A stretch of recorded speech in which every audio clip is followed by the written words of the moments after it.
All right, Nathan here again with a follow-up video from my last video about masks. If you watched my last video, I compared my RZ mask to these simple, I don't even know what these are, surgical masks. I know these aren't surgical masks, but and Duke now has a policy that's fairly new where you aren't allowed to wear the valved masks by themselves. Apparently, I posted this video on a Duke Facebook page with other patients and caregivers, and it made its way to the electrical towel here.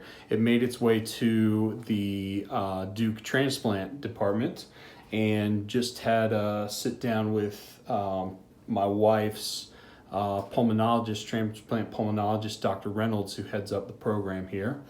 And I wasn't going to say anything to him about it, but he said he saw the video and he told me it was a great video and very informative, and he appreciated that I was asking questions and presented my arguments, and he explained to me why they want us wearing these over top, which totally makes sense, which is what I was thinking was possible, but having it explained to me makes sense now. So with a valved mask, they're worried about projection or projectile, and I've got a video that I'm gonna include in here that kind of shows, and you've probably seen video similar to this.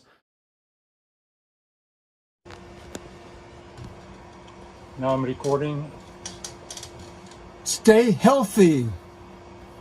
Great, Stay healthy. great. Less loud. Stay healthy. Good. Are you recording? Yeah. Stay healthy. Louder. Stay healthy. Louder. Stay healthy. Nothing. But basically these valves don't allow air in, but they force air out. So when I breathe out, I can feel a little bit of exhaust. Not a lot, but there is some exhaust coming out of these valves. So by wearing this over top, what you're doing is limiting the projection of these little droplet molecules that possibly have viral stuff in them, COVID. So that's the whole point. And in my last video, I talked about the fact that I, just can't get a good seal around some places when I wear this mask by itself. But when you wear this mask over top of this mask, you are limiting that projection. So if I, like most people here, were to wear this mask by itself, there is leakage around here, and there is some projecting of whatever, droplets. And I would still argue that the projection coming out of these valves is not a whole lot different than the projection coming out of this, but I do understand the value of wearing, if I'm gonna wear this mask, which I am, of wearing this over top of it. So that answers my question. I'm wearing this upside down. And I appreciate Duke and Dr. Reynolds answering my question. And he did it in a very simple way that even I can understand. And again, I told you in my last video, I trust Duke. We trust the medical professionals. And hopefully I presented my last video in an inquisitive way, not of saying, this is wrong, but of saying I don't understand. Help me to understand. Dr. Reynolds did that.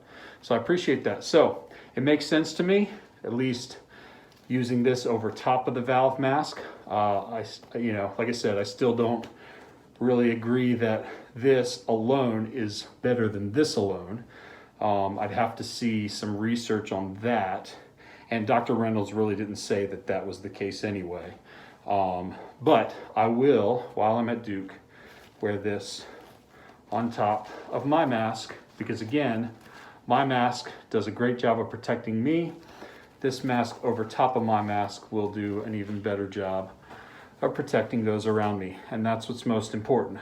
We wear masks not just to protect ourselves, but to protect others. And so again, I encourage you, no matter what mask you wear, no matter where you are, when you're around other people who are not your family in your house, please wear a mask, especially when you're indoors. So thanks to Duke for all they do. Thanks for answering my question. I hope this video gets shared around like my last one did, because it does answer the question and some of the concerns that I and others had about that policy and the confusion there. So there you go. All right, have a good day.